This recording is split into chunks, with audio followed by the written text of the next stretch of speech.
여러분 안녕하십니까? 수요일 뉴스나이트 시작합니다. 윤석열 전 대통령의 배우자 김건희 씨가 전직 대통령 부인으로는 헌정사상 처음 법정에 섰습니다. 김 씨는 수의 대신에 검은 정장을 입었고 안경과 마스크로 얼굴을 가린 채 재판에 출석했습니다. 먼저 조성호 기자의 보도입니다. 김형근 특검보를 비롯한 특검팀 검사들이 검사석에 자리를 잡습니다. 김건희 씨의 변호인단도 피고인석에 미리 앉아 김 씨를 기다립니다. 재판장의 개정 선언에 이어 그럼 2025 고합 1224호 사건 공판 절차 진행하도록 하겠습니다. 피고인 들어오시라고 하시죠. 구치감에서 대기하던 김 씨가 교도관들에게 양팔을 붙들린 채 입장합니다. 수의 대신에 검은 정장을 입었고 왼쪽 가슴엔 수용번호 4398이 적힌 배지를 달았습니다. 뿔테 안경과 마스크를 착용해 얼굴을 상당 부분 가렸습니다. 머리를 한 갈래로 묶었지만 정갈했던 구속 이전과는 사뭇 다른 모습입니다. 흰머리가 눈에 띄게 들었고 얼굴엔 화장기가 전혀 없습니다. 전직 대통령 부인으로는 헌정사상 처음 피고인석에 앉은 김건희 씨. 역사적인 법정에 쏠린 국민적 관심을 고려해 재판부는 재판 시작 전 1분가량 언론의 촬영을 허용했습니다. 특검은 다만 재판 중계가 가능한 특검법 개정안이 시행되더라도 중계는 신청하지 않을 방침인 걸로 파악됐습니다. YTN 조성호입니다. 피고인석에 앉은 김건희 씨는 직업을 묻는 재판부 질문에 무직이라고 답했습니다. 특검에 기소된 혐의에 대해서는 모두 부인했습니다. 계속해서 김영수 기자가 보도합니다. 피고인 인적사항을 확인하는 인정신문. 김건희 씨는 생년월일을 확인하고 직업이 없느냐는 재판부 질문에 무직이라고 말했습니다.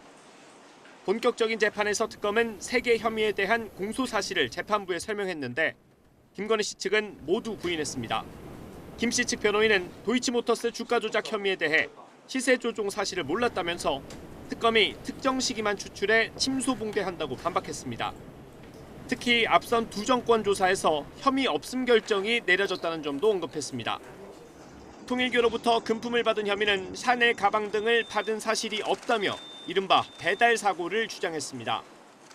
또 대선 당시 당 조직을 통해 공신력 있는 여론조사가 진행된 만큼 명태균 씨에게 무상 여론조사를 받을 이유가 없다면서 정치자금법 위반 혐의도 부인해 앞으로 특검과 공방을 예고했습니다. 신속한 재판 의지를 밝힌 재판부는 오는 12월까지 증거조사를 마치겠다고 강조했습니다. 본격적인 재판은 추석 연휴가 끝난 이후 다음 달 15일부터 시작되는데 이날을 포함해 10월 4차례 기일 동안 증인 27명에 대한 주신문을 마무리한다는 방침입니다. 11월에는 매주 2차례씩 기일을 잡고 종일 재판할 계획입니다. 준비기일 없이 정식 공판을 열었던 재판부는 오는 26일 한 차례 준비기일을 잡고 증인신문 일정을 정리하기로 했습니다. YTN 김영수입니다. 내란 특검이 오는 26일 열리는 윤석열 전 대통령의 추가 기소 사건 재판에 대해 중계를 신청했습니다. 윤 전 대통령이 이미 출석 의사를 밝힌 만큼 법정에서 직접 발언하는 모습도 전해질지 주목됩니다. 신기혜 기자가 보도합니다. 조은석 특별검사팀이 오는 26일 열리는 윤석열 전 대통령 재판의 중계를 법원에 신청했습니다. 범인은 오전에 열리는 추가 기소 사건의 첫 공판 기일과 이후 열릴 보석신문까지입니다. 이번 중계 신청이 받아들여진다면 재판의 시작부터 끝까지 중계 방송이 이뤄집니다. 공판 시작 직후까지만 공개되는 법정 촬영 허가와 달리 특검 중계 방송은 특검법에 규정돼 전체 촬영이 가능합니다. 앞서 특검은 내란 우두머리 혐의 재판에 대해서는 중계 신청을 하지 않았습니다. 특검은 내란 우두머리 혐의 재판은 군사기밀과 직결되는 부분이 있어 아직 신청하지 않았다며 추가 기소 사건의 경우 그런 부분이 없어 우선 신청했다고 이유를 설명했습니다. 추가 기소 사건 혐의인 특수공무집행 방해의 경우 계엄 이후 체포 과정에서 벌어진 일로 국민 알 권리를 우선해야 한다는 겁니다. 다만 중계 여부는 법원에서 결정하는 사항인 만큼 법원 결정을 받아본 뒤에 이후 절차를 검토할 거라고 덧붙였습니다. 이미 윤 전 대통령 측은 추가 기소 사건 첫 재판과 보석신문에 참여하겠다는 뜻을 밝혔습니다. 보석 필요성을 강조하기 위해 출석 의사를 밝힌 거로 풀이되는 만큼 중계가 결정되면 윤 전 대통령이 법정에서 직접 발언하는 모습도 전해질 전망입니다. 중앙지법은 중개는 재판부가 정할 사항이고 중개가 가능한지 확인이 필요하다는 원론적인 입장인데 늦어도 재판 전날 저녁에는 결정이 나올 거로 보입니다. YTN 신기혜입니다. 더불어민주당은 윤석열 전 대통령의 보석 신청을 절대 받아들여선 안 된다고 밝혔습니다. 김병기 원내대표는 오늘 최고위원회의에서 윤 전 대통령이 12.3 내란 이후 특검 소환을 14번 거부하고 내란 재판도 10번 연속 불참해놓고도 자신을 풀어주면 성실히 임하겠다는 궤변을 늘어놓고 있다며 앞뒤도 분간 못하는 추태라고 비판했습니다. 그러면서 형사소송법은 사형이나 무기징역 범죄에는 보석을 허용할 수 없다고 규정하고 있다면서 내란 수괴에게 보석은 법적으로도 국민 눈높이라도 절대 불가한 사항이라고 강조했습니다. 검찰청 폐지와 기획재정부 분리 등을 골자로 하는 정부조직법 개정안이 국회 법제사법위원회 문턱을 넘었습니다. 검찰청 폐지가 졸속이라는 국민의힘과 검찰 독재가 본질이라는 민주당이 맞선 가운데 서로를 향한 자격 시비도 이어졌습니다. 김철희 기자가 보도합니다. 정부조직법 개정안 처리를 앞둔 법사위. 심사 시작 전부터 자격 논란으로 달아올랐습니다. 그러니까 간사 자격 있는 분으로 추천을 해 오세요. 당에 가서 상의를 하셔서. 법사위원장 자격이 있습니까? 한 번의 정회를 거친 뒤 개정안에 대한 대체 토론이 시작되자 이번엔 검찰청 폐지가 쟁점으로 떠올랐습니다. 국민의힘은 위헌 소지가 있는 법안일 뿐 아니라 졸속으로 인한 부작용까지 우려된다고 지적했는데 식당으로 따지면은 메뉴, 레시피, 입지 이런 거 하나도 결정되지 않은데 식당부터 오픈하는 꼴이에요. 범여권은 진짜 문제는 검찰 독재 아니었느냐며 개정 필요성을 거듭 강조했습니다. 검찰이 그 모든 권한을 행사했을 때 그것이 남용되고 왜곡되고 윤석열이라는 정치검찰, 괴물 정권이 발생을 했던 것이고요. 이후에도 야당은 반대 토론으로 맞섰지만 개정안은 수적 우위를 내세운 여당 주도로 법사위 문턱을 넘어섰습니다.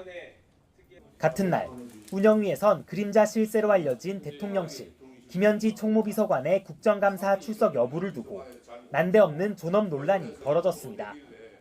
국민의힘이 지난 30여 년 동안 이어진 총무비서관 출석 관례를 깨는 거냐고 포문을 열자 민주당은 집권 초반부터 사사건건 발목 잡는 건 관례였느냐고 쏘아붙였습니다. 우리 김현지 비서관은 존엄입니까? 절대 불러서는 안 되는 존엄한 존재입니까? 정부 6개월은 허니문 기간이라고 해서 정부의 협조적인 게 그동안 관례였습니다. 야당이 관례대로 지금 하고 있습니까? 점점 달아오르던 감정 싸움은 결국 서로를 향한 비방으로 이어졌습니다. 국민의힘이 솔직히 말씀드리면 공당이 아니에요. 공당이 하는 거 보면. 개딸들이 말만 하면은 다들 꼬리 내려가지고 약속도 파기하는 게 공당이에요? 옥신각신 줄다리기 끝에 운영위는 간사 간 추가 협의를 거쳐 해당 안건을 다시 논의하기로 했습니다. YTN 김철희입니다. 국민의힘은 검찰청 폐지와 경제부처 개편을 담은 정부조직법 개정안 등 쟁점 법안이 여당 주도로 상정되는 내일 국회 본회의에서 무제한 토론, 필리버스터 대응 방침을 확정했습니다. 최은석 원내 수석 대변인은 오늘 의원총회 뒤 기자들과 만나 쟁점 법안에 대한 필리버스터 방침이 확정됐고 의원들 순서도 소관 상임위를 중심으로 정해졌다며 이같이 밝혔습니다.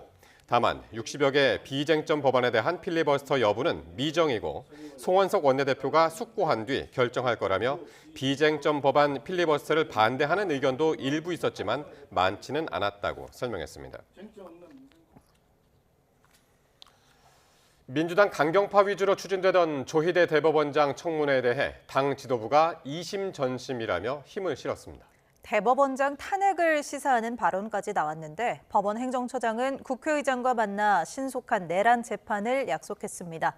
김다현 기자가 보도합니다.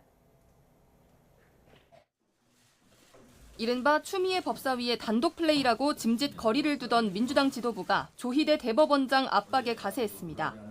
마치 당내 갈등이 있는 것처럼 언론이 이간질하는데 꿈 깨라면서 조희대 청문회는 대선 직전 후보를 바꿀 수 있다는 오만과 자만이 부른 자업자득이라고 했습니다. 정청래 대표는 4년 전 국민의힘이 김명수 당시 대법원장의 사퇴를 요구했던 몸싸움 영상도 틀면서 이들이 삼권 분립 사망을 운운하는 건 역사의 코미디라고 일축했습니다. 나아가 탄핵까지 시사했습니다. 국정농단, 내란 사태 등 불의한 대통령들을 다 쫓아냈습니다. 대법원장이 뭐라고 이렇게 호들갑입니까? 민주당의 사법부 때리기가 진행되는 시간, 우원식 국회의장은 천대엽 법원 행정처장을 만나 결자 해지를 요청했습니다.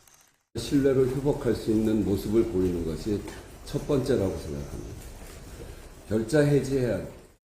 이에 천 처장은 재판의 공정성과 정치적 중립성이 보장돼야 한다고 강조하면서도 내란 재판을 신속하게 진행하겠다고 약속했습니다.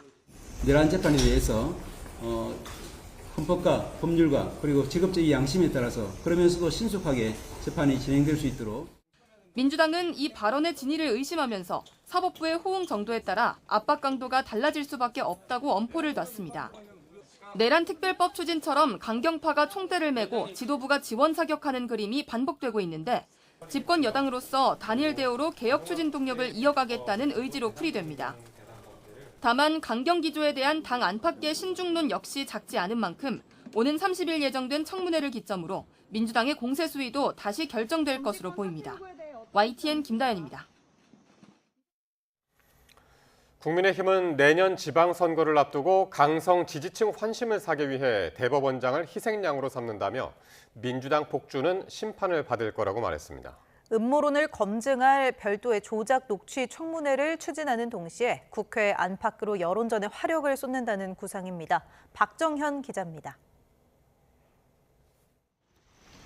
국민의힘이 눈여겨보는 건 민주당 강경파가 추진하고 있는 공수처법 개정안입니다. 뇌물이나 직권남용처럼 직무 관련 범죄만 수사할 수 있는 현행법을 모든 범죄로 넓히는 게 핵심인데 사실상 조희대 대법원장을 겨냥했다고 의심하고 있습니다. 민주당 일당 독재 완성에 걸림돌이 되는 건 모두 다 제거하겠다는 사실상의 입법 쿠데타라는 겁니다. 상권 분립 체계 하에서 어떻게 그런 발상을 하는지 도무지 이해할 수가 없습니다. 사법부가 무너진다면 독재로 가는 길밖에는 남지 않습니다. 조희대 청문회 개최를 몰랐다고 발빼던 민주당 지도부가 태세를 바꾸면서 국민의힘은 여당이 대법원장 탄핵 수순에 돌입했다고 보고 있습니다. 내년 지방선거를 앞두고 강성 지지층 환심을 사려는 민주당 광기가 극에 달했다는 혹평도 쏟아냈습니다. 청문회와 입법 움직임, 탄핵 시사까지 민주당의 전방위적인 사법부 압박에 국민의힘도 역공에 나섰습니다. 우선 이번 청문회를 주도한 추미애 법사위원장을 당 차원에서 고발할지 검토하고 있습니다. 동시에 민주당이 조희대 대법원장 탄핵의 근거로 제기한 이른바 4인 회동설을 규명하기 위해 별도 청문회를 열자 역제안도 내놨습니다. 유튜브 열린공감TV 관계자를 불러 대법원이 알아서 처리하겠다고 했다는 논란의 녹취를 입수한 경위나 조작 여부 등을 검증하겠다고 밝혔습니다. 지금 국민들이 궁금한 것은 조작된 증거에 의한 음모론에 따른 이재명 대통령 판결 뒤집기에 관한 진실을 알고 싶다고 생각을 합니다. 여야 극단적인 대치 속에 국민의힘은 민주당의 정부조직법 강행 처리에 맞서 무제한 반대 토론, 필리버스터도 예고했습니다. 할 수 있는 것은 무엇이든 다 해야 된다고 생각합니다. 힘들어도 죽기 살기로 싸우자. 이것만이 엄혹한 야당 말살 전국 상황 하에서 야당이 유일하게 할 수 있는. 대구에 이어 이번 주말 서울에서 장외투쟁도 준비하고 있는데 국회 안팎을 가리지 않고 쓸 수 있는 모든 카드를 동원해 대여투쟁 수위를 최고조로 높인다는 구상입니다. YTN 박정현입니다. 전국 법관 대표들이 내일 여당이 추진하는 사법개혁 안건에 포함된 대법관 증원 등을 두고 토론을 벌입니다. 전국 법관 대표회의 재판제도 분과위원회는 내일 오후 7시 상고심제도 개선 토론회를 온라인으로 진행합니다. 이 자리에서 전국 법관 대표와 법관들은 더불어민주당 사법개혁 의제에 포함된 대법관 수 증원과 대법관 추천 방식 개선안을 논의합니다. 네, 유엔 총회 기조연설을 통해서 세계 최대 다자외교 무대에 데뷔한 이재명 대통령이 우리 시각으로 내일 새벽에는 안전보장이사회 공개 토의를 주제를 합니다. 대한민국 정상으로서는 처음인데요. 취재기자 연결해서 자세한 내용 들어보겠습니다. 강진원 기자. 네, 미국 뉴욕입니다. 예, 그곳은 지금 아침 시간일 텐데 이 대통령의 제80차 유엔 총회 둘째 날 일정 정리해 주시죠. 네, 이재명 대통령은 우리 시각으로 내일 새벽, 이곳 시각으로 24일 오후 유엔 안보리 공개 토의를 주재합니다. 안전보장 이사회 의장국의 대통령 자격입니다. 안보리는 190여 개 유엔 회원국의 구속력이 미치는 결정을 할 수 있는 유일한 기구입니다. 주로 국제평화 및 안보 유지 관련 사안을 논의합니다. 미국과 영국, 프랑스, 중국, 러시아 등 5개 상임 이사국과 총회에서 선출된 2년 임기의 비상임 이사국 10곳으로 구성되어 있습니다. 의장국은 한 달씩 이사국이 돌아가면서 맡는데요. 9월은 지난해부터 올해까지 비상임 이사국인 우리나라 차례입니다. 대한민국 정상의 안보리 공개 토의를 주재하는 건 앞서 전해드린 것처럼 이번이 처음입니다. 이 대통령은 우리 시각 내일 새벽 열릴 회의에서 AI와 안보를 화두로 던질 예정입니다. 인류 보편적 가치에 기여하는 모두를 위한 AI를 기치로 내걸고 국제사회의 책임 있는 자세와 공동 대응을 강조할 것으로 보입니다. 네, 이렇게 중요한 회의도 앞두고 있고요. 이렇게 유엔 총회라는 다자 외교 외에요. 주요국 정상들과의 양자 회담도 지금 예정이 돼 있죠? 네, 그렇습니다. 위성락 국가안보실장은 이곳 시각으로 23일 밤 진행한 브리핑에서 유엔 총회 기간 정상회담 일정을 소개했습니다. 이 대통령이 프랑스, 이탈리아, 폴란드 정상과 별도로 만난다는 겁니다. 이들 정상과의 회담에선 양국 간 실질적인 협력 방안이 폭넓게 논의될 거라고 유 실장은 밝혔습니다. 우리 기업의 현지 진출과 투자 등 경제 분야 사안이 주요 의제가 될 것으로 보입니다. 앞서 이 대통령은 유엔 총회를 계기로 우즈베키스탄과 체코 정상을 따로 만났습니다. 우즈베키스탄 대통령과는 교통 인프라 및 핵심 광물 분야에 대한 우리 기업 진출을, 체코 대통령과는 신규 원전 건설 최종 계약 이행 방안 등을 논의했습니다. 대통령실은 다자 외교 무대에서도 이 대통령이 민생과 경제를 챙기는 거라고 설명했습니다. 이 대통령은 미국 방문 마지막 날에도 비슷한 행보를 이어갑니다. 이곳 시각 25일 미국 월가의 경제 금융계 인사들이 대거 참석하는 투자 서밋 행사에서 한국에 대한 투자를 요청한 뒤 귀국길에 오를 계획입니다. 지금까지 미국 뉴욕에서 YTN 강준호입니다. 네, 오늘 밤사이 또 요란한 비 소식 들어있는데요. 특히 서해안에는 동일풍과 벼락을 동반한 최고 80mm 이상의 비가 내릴 것으로 보입니다.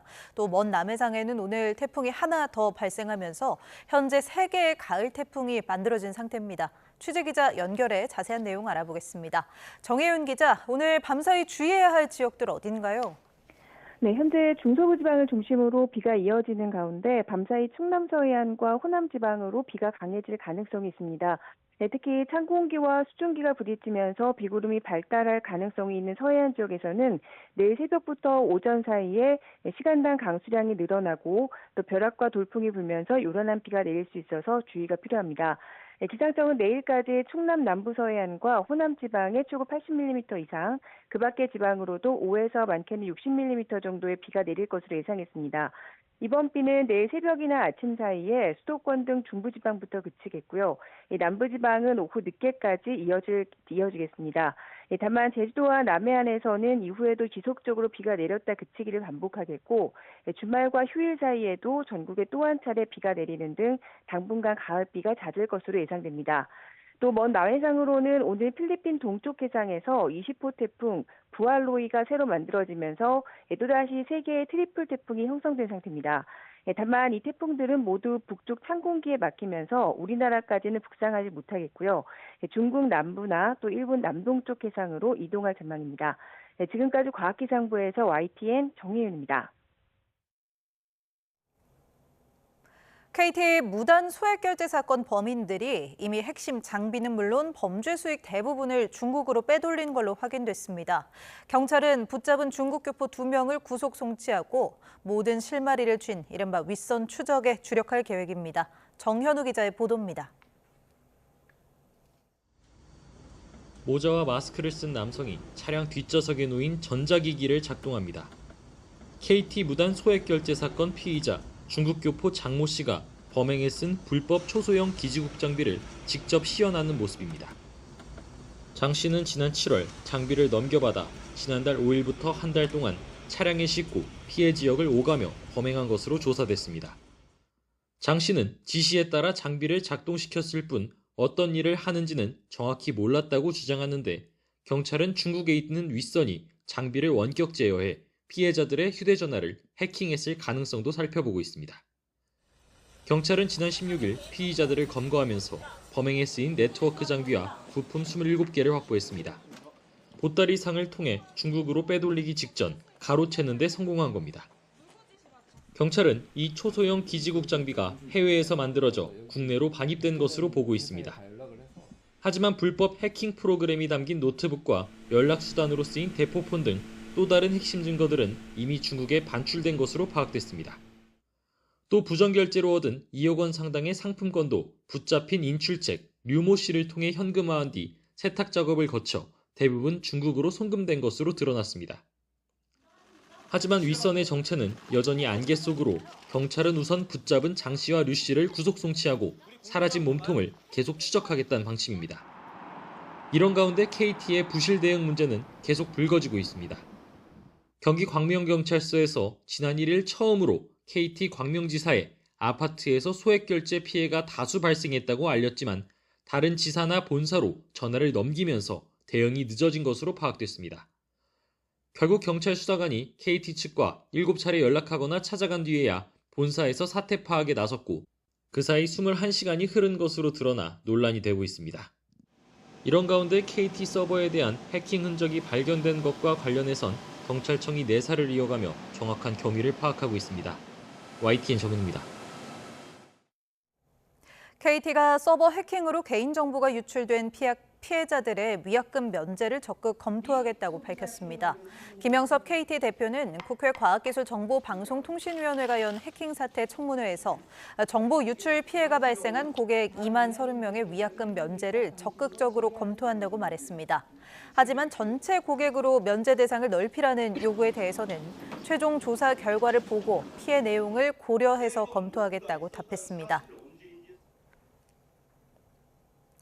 마찬가지로 국회 통신금융 해킹 사태 청문회에 출석한 조좌진 롯데카드 대표가 밀려있는 카드 재발급은 이번 주말까지 대부분 해소될 거라고 밝혔습니다.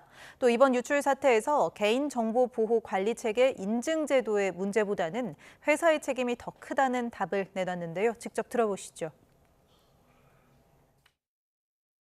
지금 재발급 신청하신 분들이 지금 한 100만 정도까지 밀려있는 상태여서 지금 저희들이 하루에 24시간 풀 가동해서 재발급할 수 있는 그 캐파가 6만 장입니다. 그래서 지금 차근차근 해소를 하고 있고 이번 주 그 주말 정도까지는 아마 대부분 해소가 될 것이다라고 예상을 하고 있습니다. IS, MS 이 시스템에 문제가 있었다. 회사에 그런 건가요? 인증과의 직접적인 관계라기보다는 저희들 내부의 정보보호 관리 실태가 부실했다라는 것이 그러니까 인증 제도상의 문제는 없는데 그걸 운영하는 회사의 책임이다. 이 말씀이신가요? 이번 건과 관련해서는 회사의 책임이 더 크다고 저는 생각을 하고 있습니다.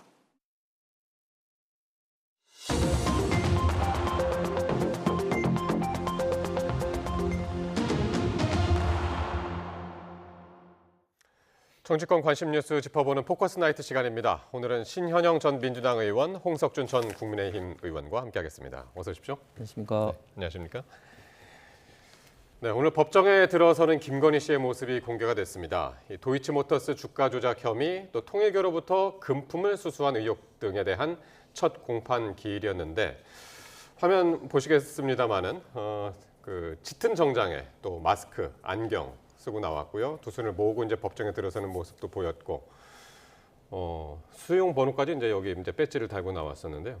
오늘 어떻게 보셨습니까? 그러니까요. 티파니 그 브로치 달고 나오셔야 되는 분이 하하. 수영 번호를 달고 나왔으니 정말 그 자리에 예, 수용 건불 번호가. 10년이다라는 생각이 명확하게 들었습니다. 예. 뭔가 세상이 응가응보의 그런 논리로 진행됐으면 좋겠다라는 바람이 있으면서 오늘 매우 수수한 모습이었죠. 사실 화장도 안 했고 마스크 쓰고 안경 쓰면서 얼굴을 가렸기 때문에 예. 이전에 영부인과는 180도 다른 모습으로 머리도 동여맨 상황에서 흰머리도 또 간간히 보이더라고요. 그러게요. 흰머리가 좀 많이 보이더라고요. 예, 아마 나이가 그래도 50 정도는 되시기 때문에 넘었죠, 예.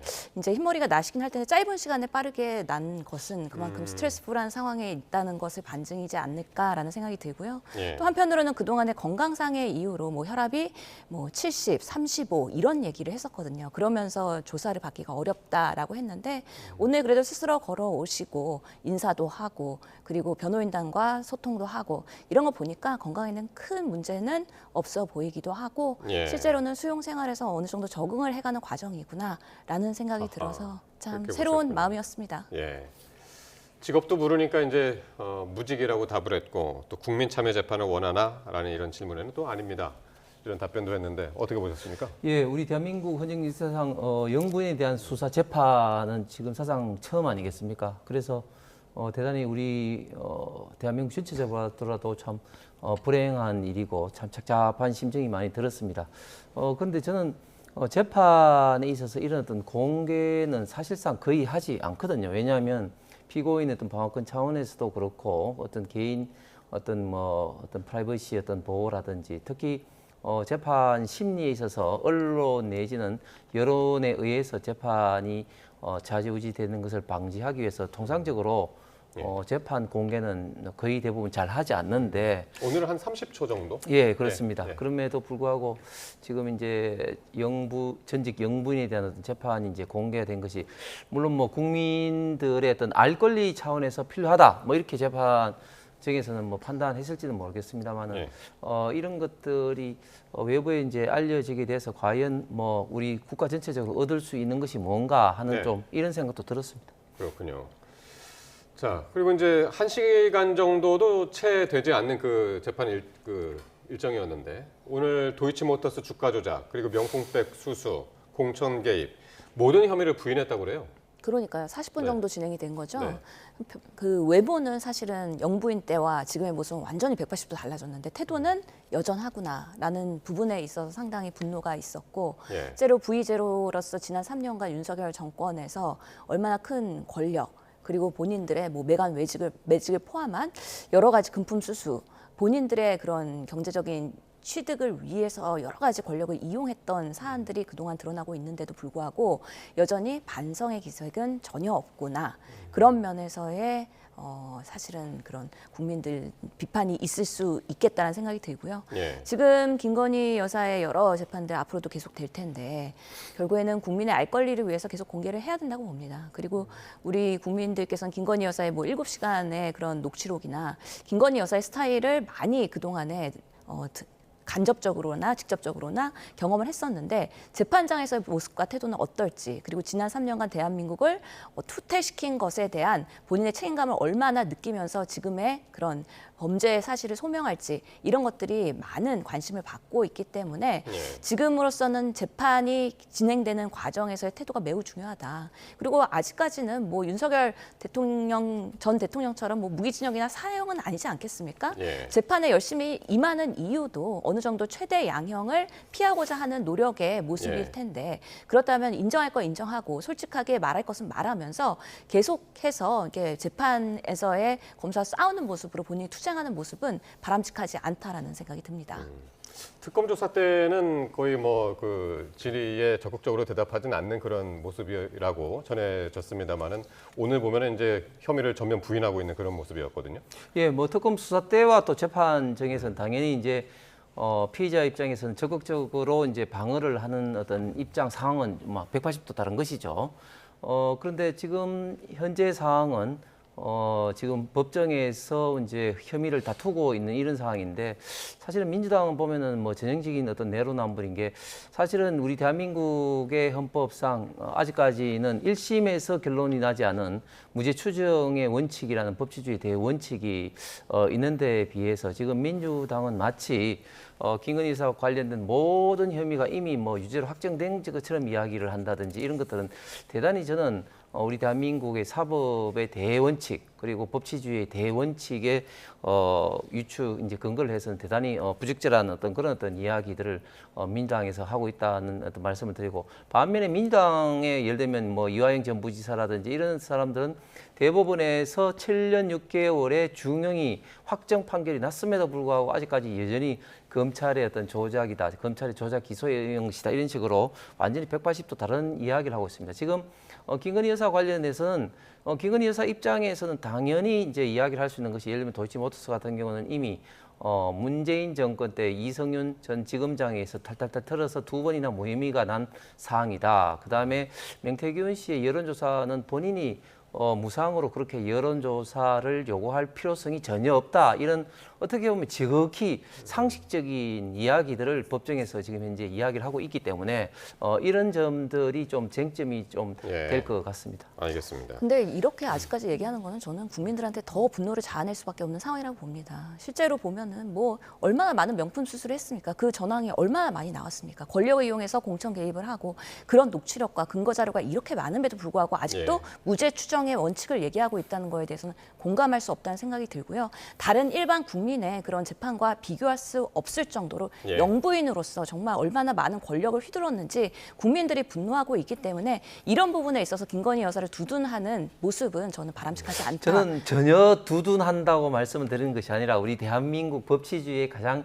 일반적인 어떤 무죄 추정의 원칙에 입각해서 지금 현재 1심 재판정에서 본인의 어떤 방어권 차원에서 이야기를 하고 있는 것에 대해서 제가 이야기를 했을 뿐인데 그것을 두고 뭐 이야기를 비판하는 것은 전혀 이치에 맞지 않는다고. 아니 누구나 방어권 행사는 할 수 있지만요. 실제로 영부인으로서 해놓은 너무 많은 그런 천태만상이 지금 특검을 통해서 드러나고 있기 때문에 비판을 받아도 마땅하고 당연히 국민들은 분노해야 된다. 그런 면에서 본인이 지난 해온 것들에 대한 책임감을 느끼지 않고 반성하지 않는 모습은 더더욱이 오늘의 재판정 모습에서는 비판받아야 마땅하다고 생각합니다. 김건희 씨가 받고 있는 혐의는 참 많죠. 10여 가지, 16가지 이제 이상으로 지금 정리가 되고 있는데 어쨌든 그 많은 혐의 중에서 3가지 혐의에 대한 오늘 재판, 첫 재판이 이제 시작이 됐고 자, 이런 가운데 윤 전 대통령 26일 내란 특검이 추가 기소한 첫 재판이 열리는데 그때 출석을 하기로 했습니다. 근데 이 재판도 중계될 가능성이 있다. 지금 이렇게 이야기가 나오는데 특검이 법원에 중계를 신청했다면서요? 예, 지금 특검 같은 경우는 이제 거의 뭐 모든 재판을 이제 공개적으로 이제 하기 위해서 지금 중계를 신청하고 있는 것 같습니다. 그래서 이제 어떻게 보면 좀 소위 어떤 여론 재판을 하겠다는 그런 것이죠. 그런데 제가 좀 전에 말씀드린 것처럼 우리 대한민국의 그 대원칙은 일단은 비공개를 원칙으로 하되 특별한 경우에 필요한 경우에 있어서만 이제 공개를 합니다. 왜 비공개를 하느냐? 피해자의 어떤 방어권 차원뿐만 아니라 국가 어떤 보안적인 차원도 필요하고 특히 공개를 했을 때 정인이라든지 등등 이제 관련된 사람들이 참고인으로 나왔을 때 상당히 진술을 하기가 좀 부담스러운 그런 좀 상황이 있고 해서 실체적 진실을 법정에서 좀 파악하기가 오히려 공개됐을 때 굉장히 좀 곤란하기 때문에 대원칙은 좀 비공개로 함에도 불구하고 지금 특검이 지금 이제 공개를 한다는 것은 상당히 좀 여론을 통해서 좀 압박을 좀 가하자 뭐 그런 어떤 목적이 있는 것 같은데 재판부에서 뭐 케이스 바이 케이스로 잘 판단하리라 기대를 합니다. 윤석열 전 대통령 측의 반응이 조금 전에 나왔었는데 법정 촬영 허가하지 않는 것이 바람직하다. 그리고 무죄 추정의 원칙이 지켜져야 하고 외부 시선에 위축될 가능성이 있다. 이런 이유로 해서 법원에 허가하지 말아달라. 이렇게 이제 이야기를 전달했다고 합니다. 네. 뭐 아직까지도 그렇게 본인의 방어 논리를 주장하는 것 자체가 뭐 물론 1인의 뭐 피고인으로서는 할 수 있다고는 보이지만 그래도 내란의 우두머리라는 이런 부분에 있어서 국민적인 그런 큰 책임을 갖고 있는 한때 대통령이었던 사람이 여전히 본인의 책임 회피를 하고 있는 거 아니냐라는 거에 대한 비판이 있을 수가 있고요. 특히나 지난 내란 그 재판들에서 비공개가 됐던 거는 여러 가지 군사적인 기밀 이런 것들이 재판 과정에서 노출될까 봐를 우려해서 사실은 이런 특검에서나 아니면 검찰 과정에서는 요청 자체를 신청을 안 안 한 것이죠. 예. 그렇지만 이제는 내란 특검법이 개정되고 또 사회적 분위기가 특별한 이유가 없으면 생중계를 하는 것으로 바뀌고 있고 예. 특히 윤석열 지금 씨는 그 보석 신문을 이제 받아야 되는 예. 상황이잖아요. 보석 신청을 한 상황이기 때문에 이런 신문 과정에서의 내용도 다 공개를 하면서 윤석열 보석을 허가하는 것이 과연 정당한가에 대해서 국민들과 함께 공론화를 하는 과정의 일환으로 이런 재판들이 오히려 공개되는 것이 바람직하다 저는 생각을 합니다. 예. 자, 그러니까 오늘 김건희 씨는 촬영 요청에 대해서 이제 허가를 해서 한 30초 정도 이제 촬영을 한 것이고 이제 중계가 받아들여지면 이제 재판 전 과정이 이제 중계가 될 텐데 자 그런 상황에서 이렇게 이제 26일 추가 기소 재판에 이어서 윤 전 대통령 측이 신청한 보석 신문도 이제 그날 열리게 되는데요. 민주당의 김병기 원내대표가 보석은 절대 불가하다라는 주장을 폈습니다. 발언 들어보시겠습니다. 내란 속의 윤석열의 보석은 절대 안 됩니다. 자신을 풀어주면 재판과 특검에 성실히 임하겠다는 궤변을 늘어놓고 있습니다. 형사소송법은 사형이나 무기징역 범죄에는 보석을 허용할 수 없다고 규정하고 있습니다. 네. 두 분은 어떻게 보시는지 궁금하네요. 윤 전 대통령이 보석으로 이번에 과연 석방이 될 수 있을지 홍 의원님은 어떻게 보시나요? 예, 통상적인 어떤 사안이라면 보석의 대상이죠. 왜냐하면 지금 현재 어떤 구속 취소 만료일도 다가오고 있고, 특히 또 윤석열 전 대통령의 어떤 지금 건강 사항이라든지 이런 사항들, 그리고 우리 지금 대한민국에서 어떤 법의 대원칙이라든지 인격 보호 이런 것은 기본적으로 불구속 기소된 상태에서 재판을 받도록 규정하고 있기 때문에 통상적으로는 지금 이 정도 시간이 되면 이제 보석이 하는 것이 원칙인데 그런데 지금 특검이라든지 특히 또 윤석열 전 대통령이라는 특별한 어떤 그런 어떤 신분에 비추어 봐서는 재판부에서도 보석을 결정하기가 상당히 좀 부담스러운 그런 좀 상황이 있을 겁니다. 왜냐하면 지금 재판부에서 사법부에서 어떤 결정을 하더라도 지금 민주당이라든지 좌파 진영의 많은 또 국민들 같은 경우는 굉장히 사법부에 대해서 비판을 어마어마하게 많이 합니다. 지기현 판사 예. 지난번에 구속 취소 건에서도 그렇고 특히 지금 조희대 대법원장까지도 지금 뭐 흔들면서 이렇게 지금 사퇴하라고 지금 압박을 가하고 또 제보라는 이름으로 가짜 뉴스를 통해서 공격을 하고 있으니까 사실은 사법부가 이런 결정을 하는 데 있어서 법과 그리고 양심의 기초를 해서 판단하기보다는 좀 사회적인 어떤 분위기 그리고 지금 집권 여당의 압박 뭐 이런 것 때문에 사실은 좀 의사 결정이 위축될 가능성이 굉장히 좀 크다. 그래서 보석을 좀 결정하기가 굉장히 좀 부담스러운 어떤 그런 어떤 상황에는 놓여 있는 것 같습니다만 그러나 이럴 때일수록 사법부가 제대로 중심을 잡아서 헌법과 법률 그리고 양심에 따른 어떤 그런 용기 있는 결정을 해야 될 때라고 봅니다. 네, 보석은 돼야 되는 것이 맞는데 아마 사회적인 분위기상 압박 때문에 그렇게 못할 것이다. 그렇게 예측을 하셨고요. 전혀 공감할 수가 없고요. 네. 사실은 뭐 수용 생활을 성실히 임하고 모든 수사와 조사에 협조하면서 이 사람이 보석을 해도 증거인멸의 가능성이 없다. 이 정도의 신뢰가 가야지 보석을 검토할까 말까 한 것이고요. 실제로 지금 상황에서 윤석열 씨가 보석을 신청했다는 것 자체가 매우 뻔뻔한 일이라고 저는 생각을 합니다. 그렇기 때문에 사법부도 이런 부분에 있어서 속옷 저항을 하고 10번의 특검 조사를 불응한 윤석열 씨를 이 보석 허가를 할 가능성이 거의 없다라고 생각을 하고 건강상의 이유 얘기하시는데 뭐 얘기를 이렇게 변호인단이 하는 걸로 보면은 예. 당뇨 그리고 고지혈증, 간 수치 증가, 경동맥 협착 이런 것들이거든요. 이런 질환들은 사실은 만성 질환이기 때문에 수영 생활에 있어서 뭔가 건강상의 이유로 꼭 보석을 해야 되는 의학적인 근거로서도 매우 미약하다. 그렇기 때문에 예전에 구치소의 교정 그 담당 의사도 건강상에 크게 문제 없다라고 진술한 거 아니겠습니까? 그렇기 때문에 이 핑계 저 핑계 대면서 보석을 하면서 나왔을 때 대한민국은 또 이 내란 재판이나 사건에 대한 조사가 어떻게 흔들릴 것이냐에 대한 상당한 우려와 걱정이 있기 때문에 실제로 지금 전면 본인의 잘못을 인정하지 않고 부인하고 있는 윤석열 씨에게 보석을 하는 것은 국민들에게도 상당한 사법부의 불신을 더 크게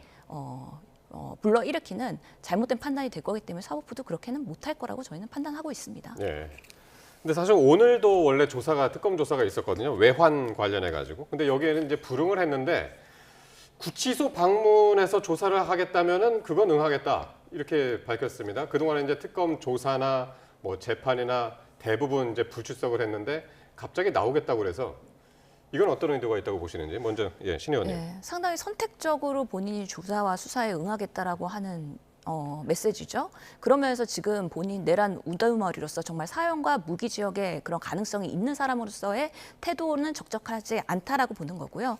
그럼 왜 그래도 외환죄에 대해서 선택적으로 방문 조사, 그것도 주말, 시간과 장소를 본인이 통보해가면서 특정해가면서 응할 요양이 있다라고 얘기했느냐. 방문 조사인데 주말이면 더 좋겠다 이제 그런 식으로 이야기를 했죠.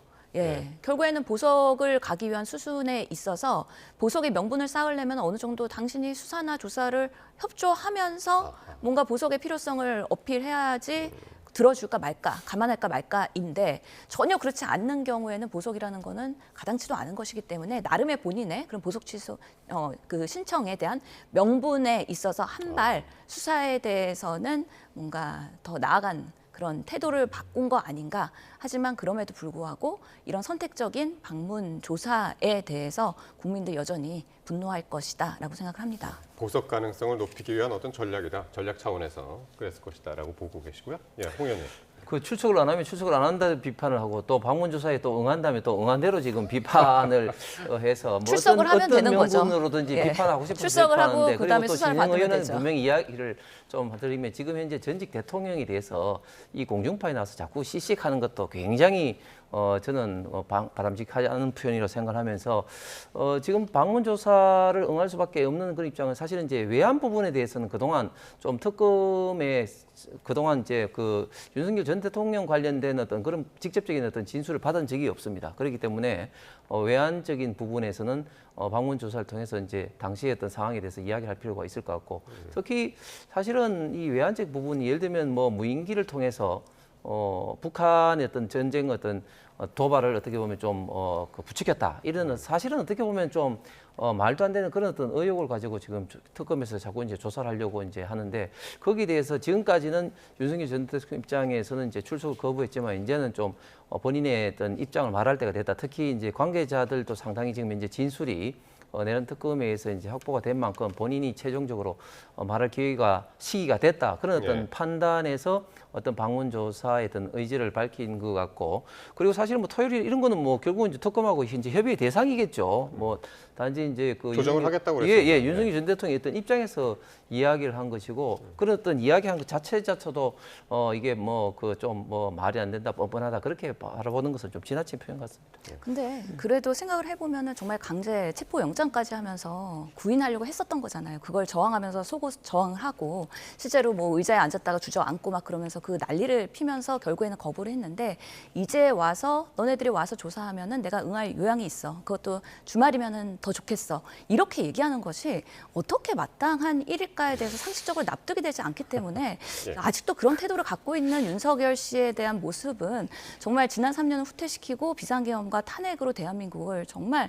그동안의 혼란에 빠뜨린 사람으로서의 여전히 태도로서는 매우 불성실하다라고 말씀드릴 수밖에 없습니다. 짧게 하실래요? 끈끈이 말을 자꾸 저해서 이렇게 하는 것은 공중파 우리 국민들에게 예의가 아닌 것 같고 어쨌든 저는 이 특검이 실체적 진실을 파헤치는 데 노력을 하되 그러나 너무 이렇게 그 압박을 통해서 윤석열 전직 대통령뿐만 아니라 지나친 어떤 인권 어떤 유린 차원에까지 좀 접근해서는 좀 곤란하다. 그래서 최대한 이 그 윤석열 전 대통령의 어떤 그런 방문 조사를 통해서 저는 실질 진실을 파헤치는 데는 어떤 필요하다고 보면 적극적으로 특검에도 알겠습니다. 응해야 될 것 같습니다. 예. 근데 우리 국민들이 방문 조사에 대한 트라우마가 있거든요. 김건희 씨 황제 조사 받고 무혐의 받았잖아요. 그렇기 때문에 그런 모습을 다시는 원하지 예. 않는 것이라는 것도 추가로 말씀드리겠습니다. 저희 갈 길이 멀어서요. 주제를 바꾸겠습니다. 시간을 좀 다음 때 빼십시오. 예. 네. 이재명 정부의 첫 정부 조직 개편안이 이제 법사위를 오늘 통과했습니다. 민주당이 내일 본회의에서 정부조직법을 비롯한 4개 법안만 먼저 상정을 하기로 했죠. 원래 이제 민생법안까지 합쳐가지고 한 60여 개 상정한다 그랬었는데 일단 4개 하기로 했나 봐요. 예, 이제 정기국회이기 때문에 이제 추석 연휴가 길게 오는데 그 전에 통과시킬 수 있는 것들을 최대한 많이 하려고 했었던 부분도 있고, 그리고 지금 정부조직법이 가장 추석 전에 검찰청 폐지 등 국민들한테 약속했던 부분들이기 때문에 어느 정도 범위까지 통과를 시킬까 고민하다가 우선 4개를 우선순위로 하겠다. 정부조직법 그리고 방송미디어통신위원회 설치법 등 여러 주요 법안들 우선순위를 가지고서는 통과를 하겠다는 건데요. 지금 이 건 바이 건으로 국민의힘이 또 필리버스터에 대해서 또 하겠다라는 그런 의지를 보이고 있기 때문에 실제로 이제 추석이 지나고 나면은 국정감사 시기로 들어가는 거거든요. 그렇기 때문에 사실 국정감사는 야당의 시간이기도 하고 이번에는 특별하게 또 정권이 바뀌었기 때문에 전 정권에 대한 감사까지도 같이 되기 때문에 또 여당의 시간이기도 하거든요. 그런 주도권에 대한 싸움들이 지금부터 이제 시작이 될 거라고 예측이 됩니다. 그러니까 국민의힘에서는 이 쟁점 법안에 대해서 필리버스터 하겠다. 쟁점 법안은 물론 이제 하기로 했었던 거고 일찌감치. 근데 과연 이거를 비쟁점 법안까지 이제 넓힐 것이냐? 아직 그거는 정하지 않은 거죠. 예, 정하지 않았지만 제가 볼 때는 비정규직까지 필리버스터 할 가능성이 굉장히 많을 것 같습니다. 왜냐하면 사실은 지금 현재 그 국민의힘에서 할 수 있는 수단이 많이 없습니다.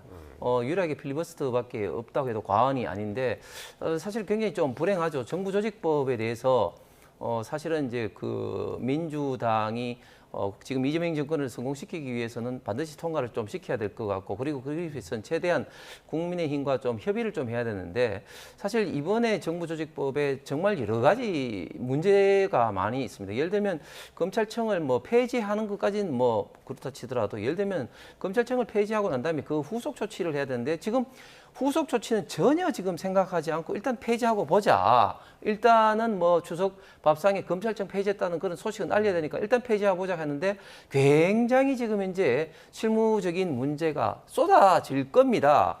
쏟아지는데 특히 또 지금 비쟁점 법안에 대해서 필리버스터 할 것을 이제 염려를 해서 다른 법안들은 지금 내고 있지 않은데 어떤 문제가 발생했냐면 검찰청 같은 경우는 정부조직법에만 규정되어 있는 것이 아니라 다른 법에도 굉장히 많이 검찰청이라는 이야기가 언급이 되어 있는 법이 굉장히 많이 있습니다. 그런데 정부조직법만 이렇게 없애고 다른 법에는 그대로 있는 이런 또 이율 배반적인 그런 게 있을 수가 있고요.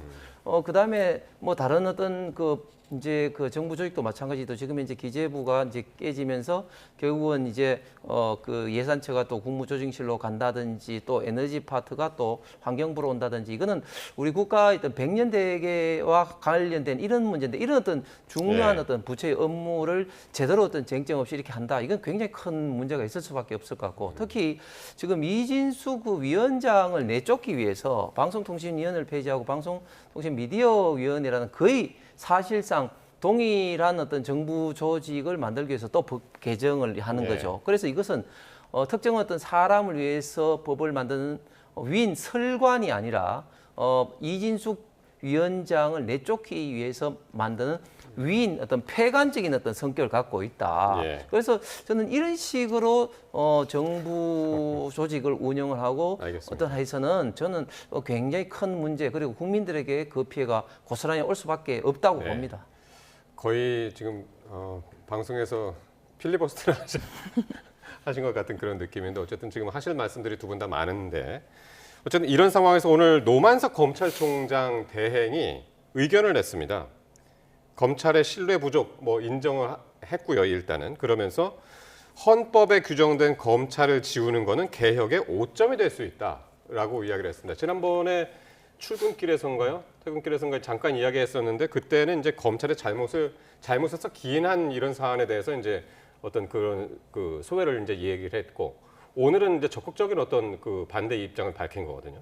그러니까 소심한 반항 정도의 그런 표현이지 않을까 싶습니다. 검찰을 지우는 거에 대해서 검찰 지금 집단에서는 상당히 우려가 많은 상황이잖아요. 본인들의 이제 자리나 이런 것들이 아예 사라지게 되고 수사기관으로 이양을 해야 되는 부분에 있어서 상당히 옷 벗는 사람들이 많아질 것이기 때문에 나름 검찰총장 대행이 그런 부분에 있어서의 검찰들의 민의를 대응하기 위해서 오늘 한마디 안 할 수는 없었던 것 같습니다. 그런 면에서의 소심한 표현이라고 보이고 진작에 그러면 검찰들이 국민의 신뢰를 얻기 위해서 어떤 노력을 했는지 그리고 이런 검찰에 대한 개혁은 뭐 하루 이틀 얘기가 아니지 않습니까? 그럼 그동안에 어떤 대안을 가지고서는 이런 수사나 기소 그리고 공소권 남용에 대해서 어떤 대안을 만들어 왔는지에 대한 스스로의 성찰과 반성이 있지 않았기 때문에 이제 정권이 바뀌면서 정부조직법으로 이렇게 큰 분수령의 계기가 만들어진 것이라고 보이거든요. 그런 면에서의 이제 검찰도 지금의 상황에 대한 국민적인 그런 민심을 잘 수용을 하고 앞으로 검찰이라는 신분에서 수사기관이 어떻게 정말 국민을 위한 기관으로 거듭날 수 있을지에 대한 그런 건설적인 논의도 같이 됐으면 좋겠다라는 생각이 들고요.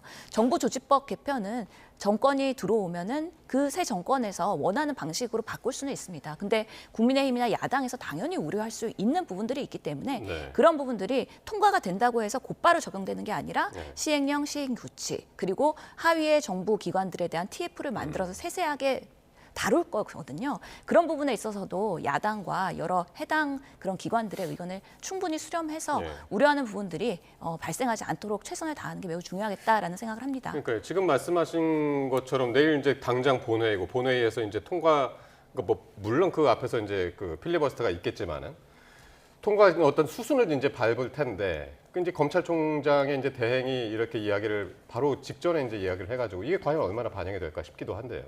뭐 제가 볼 때는 뭐 검찰총장 대행이 노만석 대행이 이야기한 것이 뭐 그렇게 반영될 것 같지는 않습니다. 왜냐하면 이미 노만석 대행도 우려를 사실은 벌써 이야기를 하고 있었죠. 그럼에도 불구하고 진행이 될 것 같은데 저는 지금 민주당과 이재명 정권이 일을 하는 거 보시면 국민들을 마치 실험의 대상으로 하는 것 같아요. 그래서 법이 개정되고 난 다음에 사실은 그 이후에 진행되는 이런 어떤 시행령이나 시행규칙은 아주 세부적인 거기 때문에 어떤 법에서 일어난 어떤 문제점을 제대로 처리를 하지 못하게 되는 것이죠. 그럼에도 불구하고 무조건 일단 시행하고 보자. 뭐 이렇게 생각을 하고 예를 들면 지금 이제 뭐 노란봉투법이다. 뭐 어떤 문제점들을 일단은 뭐 시행하고 보자. 뭐 문제점이 있으면 고치면 되지. 이런 식으로 지금 접근을 하고 있는데 저는 그런 것들은 정말 국가를 굉장히 불안하게 하고 국민들에게 피해가 닿을 것 같은데 지금 뭐 한두 가지 문제가 아마 아닐 것으로 많이 문제들이 파생이 많이 될 겁니다. 지금 시간상 뭐 제대로 이야기를 하지 못하겠지만 그러나 그 피해는 온전히 국민들한테 갈 수밖에 없고 좋아할 사람은 결국은 범죄자밖에 없을 것 같습니다. 검찰 개혁 이렇게 지금 진행이 되고 있고요. 이제 사법 개혁 이야기인데 민주당의 이제 사법부 압박이 상당히 거세죠 최근에. 이런 상황에서 천대엽 법원 행정처장이 현재 사법부 상황을 설명하기 위해서 오늘 우원식 국회의장을 만났습니다. 어떤 이야기를 했는지 한번 듣고 오겠습니다. 유감스럽게도 정의의 최후의 보루로서 사법부 역할에 대한 국민들의 불신이 높습니다. 매우 중대한 일련의 일들이 있었기 때문에 그런 건 아니겠습니까?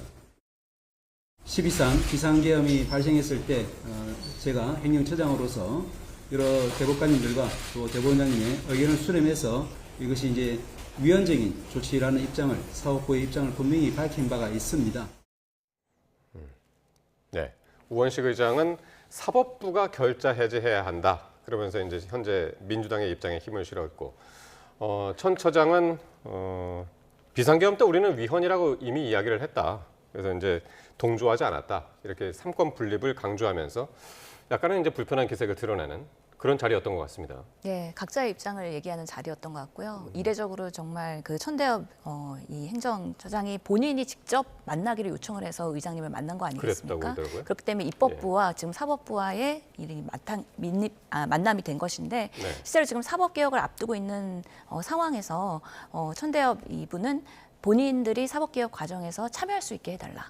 이런 부분에 있어서 목소리를 내고 싶었던 거고 우리가 비상계엄을 옹호하거나 아니면 정치적으로 편향되지 않은 것이다. 그렇기 때문에 독립적으로 중립적으로 계속 사법부를 운영해야 되는 것이 매우 중요하다는 걸 강조하고 싶었던 것이고 지금의 작금의 상황에서는 사법부에 대한 국민 불신들이 있기 때문에 이런 부분에 있어서 사법부가 먼저 결자 해지해야 되는 거 아니냐 이런 우원식 의장의 발언은 결국에는 내란 전담 재판부에 대한 대안, 자정 노력 이런 것들은 사법부가 어떻게 스스로 대안을 마련할 것인지 또는 지금 계속해서 불신이 되고 있는 조희대 대법원장에 대한 그런 문제들에 대해서 조희대 대법원장은 뭐 국회에 나와서 입장을 말할 건지 아니면 어떤 방식으로 그 회동에 대한 오해라고 하면은 실제로 사실관계 소명을 어떻게 할 것인지 이런 부분에 있어서 본인들이 책임지고선 소명할 필요도 있다라는 간접적인 사인이 아니었을까라는 생각을 하게 됩니다. 그러니까요. 사법부의 2인자가 지금 입법부의 1인자.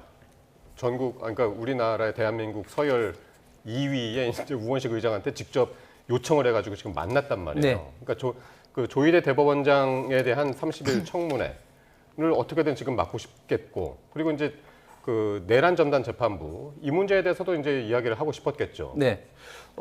천대엽 그 법원행정처장 대법관은 문재인 정부 때 임명된 분입니다. 그리고 지금 현재 대외적인 업무를 총괄을 하게 되는데 그렇기 때문에 지금 현재 지금 민주당에 의해서 이재명 정권에 의해서 지금 현재 자행되고 있는 우리 대한민국의 어떤 법치주의, 특히 권력 분립과 그런 어떤 위험성에 대해서 당연히 경고 내지는 그 관련된 그것을 우려를 표명을 할 수밖에 없는 것이고 그렇기 때문에 아주 예외적으로 국회의장 접견을 통해서 그런 어떤 우려를 표명하면서 사법부가 당연히 참여를 해야 되는 그런 입장을 표명했는데 저는 우원식 의장이 굉장히 좀 실망스러운 게 사법부가 결자해야 되는지 뭘 결자해야지 그러면은 지금 조희대 대법원장이 그럼 물러나야 되는 겁니까? 그리고 조희대 대법원장이 청문회에 와서 일일이 그 건이 그렇게 대해서 답변을 하는 것이 과연 지금 현재 법원에서 그리고 지금 이제 법률에서 정한 그 대원칙들 여러 가지 권력 분립과 법치주의 이런 측면에서 맞다고 생각하는 건지 그리고 지금 내란 특별재판부라든지 이런 어떤 위헌 소지가 있다고 누구도 지금 현재 다들 인정하고 이런 것도 계속해서 그러면 진행되는 것이 맞는 건지 생각을 해보면 저는 굉장히 일개 국회의원이 아닌 국회의장으로서 하는 어떤 발언으로는 대단히 부적절하다. 사법부가 결재해줘야 된다. 이것은 대단히 어떤 부적절한 발언인 것 같고 이런 식으로 계속 나가게 되면은 결국은 우리 대한민국의 어떤 권력 분립과 법치주의가 굉장히 흔들릴 수밖에 없고 이것을 강하게 지금 추진하고 있는 민주당의 국민의 어떤 비판과 후폭풍이 있을 수밖에 없을 것으로 예상을 합니다. 어쨌든 이런 상황에서 목요일인 내일 이제 전국 법관회의가 이제 열린다고 하니까요. 거기서는 또 어떤 목소리가 나올지, 또 그게 또 어떻게 반영이 될지 또 같이 지켜봐야 될 것 같습니다. 네, 지금까지 신현영 전 민주당 의원, 홍석준 전 국민의힘 의원과 함께했습니다. 고맙습니다.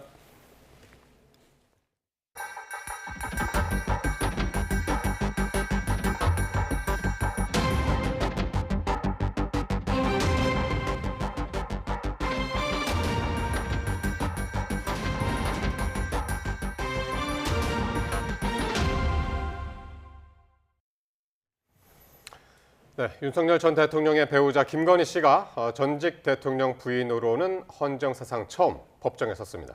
김 씨는 직업을 묻는 재판부의 질문에 무직이라 답했고 기소된 혐의에 대해서는 모두 부인했습니다. 김영수 기자가 보도합니다. 피고인 인적사항을 확인하는 인정신문. 김건희 씨는 생년월일을 확인하고 직업이 없느냐는 재판부 질문에 무직이라고 말했습니다. 본격적인 재판에서 특검은 3개 혐의에 대한 공소 사실을 재판부에 설명했는데 김건희 씨 측은 모두 부인했습니다. 김 씨 측 변호인은 도이치모터스 주가 조작 혐의에 대해 시세 조종 사실을 몰랐다면서 특검이 특정 시기만 추출해 침소봉대한다고 반박했습니다. 특히 앞선 2정권 조사에서 혐의 없음 결정이 내려졌다는 점도 언급했습니다. 통일교로부터 금품을 받은 혐의는 샤넬 가방 등을 받은 사실이 없다며 이른바 배달 사고를 주장했습니다. 또 대선 당시 당 조직을 통해 공신력 있는 여론조사가 진행된 만큼 명태균 씨에게 무상 여론조사를 받을 이유가 없다면서 정치자금법 위반 혐의도 부인해 앞으로 특검과 공방을 예고했습니다. 신속한 재판 의지를 밝힌 재판부는 오는 12월까지 증거 조사를 마치겠다고 강조했습니다. 본격적인 재판은 추석 연휴가 끝난 이후 다음 달 15일부터 시작되는데 이날을 포함해 10월 4차례 기일 동안 증인 27명에 대한 주신문을 마무리한다는 방침입니다. 11월에는 매주 2차례씩 기일을 잡고 종일 재판할 계획입니다. 준비 기일 없이 정식 공판을 열었던 재판부는 오는 26일 한 차례 준비 기일을 잡고 증인 신문 일정을 정리하기로 했습니다. YTN 김영수입니다. 네, 오늘 이렇게 첫 재판에 출석한 김건희 씨, 내일은 특검에 나가서 조사를 받습니다. 지난달 말 기소된 이후 처음인데 이번에는 이유환 화백의 그림 관련 뇌물 혐의 피의자로 조사한다는 계획입니다. 임예진 기자가 보도합니다. 민준기 특별검사팀이 특정범죄 가중법상 뇌물 혐의 피의자로 김건희 씨를 소환합니다. 지난달 29일 김 씨가 구속 상태로 재판에 넘겨진 지 한 달 만에 첫 조사인데 김 씨 측은 출석하겠다는 입장을 밝혔습니다. 김 씨는 청탁금지법 위반 등의 혐의로 구속된 김상민 전 검사로부터 총선 공천과 국가정보원 법률특보 자리를 대가로 이유환 화백 그림을 제공받은 혐의를 받습니다. 뇌물죄는 공무원이 직무와 관련해 금품을 주고받을 경우에만 적용할 수 있습니다.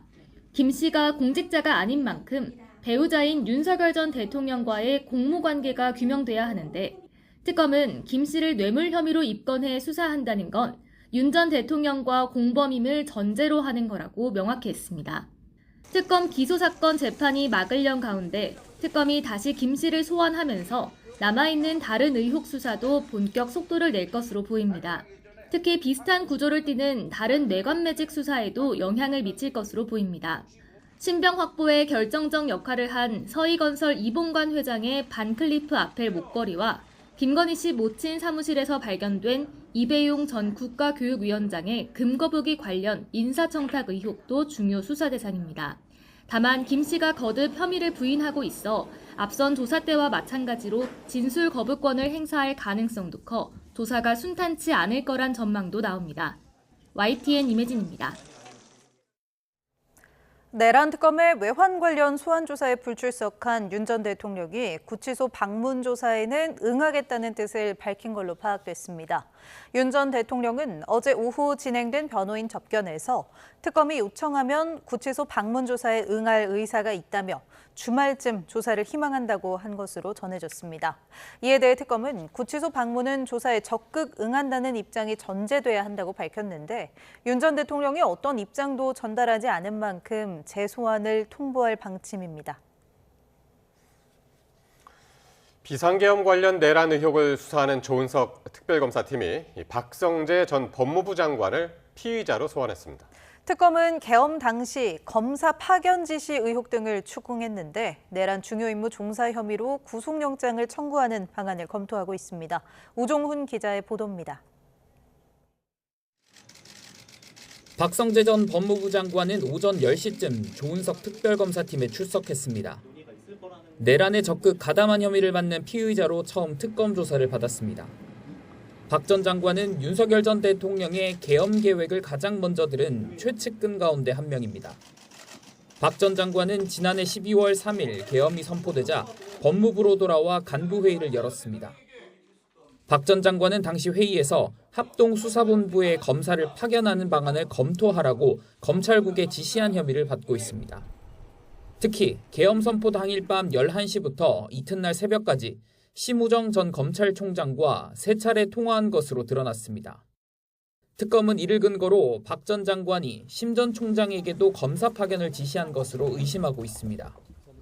이 밖에도 계엄 당일 출입국 본부에는 출국 금지 담당 부서를 대기시킬 것을, 교정본부에는 수용 여력을 점검하고 공간을 확보할 것을 지시했다는 의혹도 특검이 들여다보고 있습니다. 특검은 박 전 장관을 상대로 계엄 전후 행적과 간부회의 지시사항 등에 대해 집중적으로 조사하고 있습니다. 박 전 장관 측은 비상계엄 선포에 따른 대응 방안을 논의했을 뿐 불법적인 지시는 전혀 없었다며 혐의를 부인하고 있습니다. 입장문을 통해 탄핵이 기각될 당시에도 징계 사유도 안 된다는 헌법재판관 전원의 일치된 법률적 의견이 있었다고 강조했습니다. 특검은 앞서 내란 중요 임무 종사 혐의로 이상민 전 행정안전부 장관을 구속 기소했습니다. 박 전 장관에 대해서도 같은 혐의를 적용해 구속영장을 청구하는 방안을 검토할 방침입니다. YTN 우종훈입니다. 각종 청탁 의혹에 연루된 혐의를 받는 통일교 한 학자 총재의 구속 후 첫 조사가 4시간 반 만에 끝났습니다. 한 총재는 오늘 오후 3시 10분쯤 법무부 호송차를 타고 광화문 특검 사무실에 출석했고 조사는 저녁 8시쯤 마무리됐습니다. 이런 가운데 한 총재와 공범으로 지목돼 구속심사를 받았던 최측근 정원주 전 비서실장도 오늘 특검에 소환돼 조사를 받았습니다. 특검에 출석했던 국민의힘 권성동 의원이 돌연 조사를 받지 않겠다는 의사를 밝혀 1시간 반 만에 조사가 중단됐습니다. 김건희 특검은 오늘 오후 2시쯤 시작된 권성동 의원에 대한 소환 조사가 1시간 반 만에 종료됐다고 밝혔습니다. 권 의원이 갑자기 조사받지 않겠다는 의사를 밝힌 것으로 전해졌습니다. 국회는 내일 오후 2시 본회의를 열고 검찰청 폐지 등을 담은 정부조직법 개정안을 처리합니다.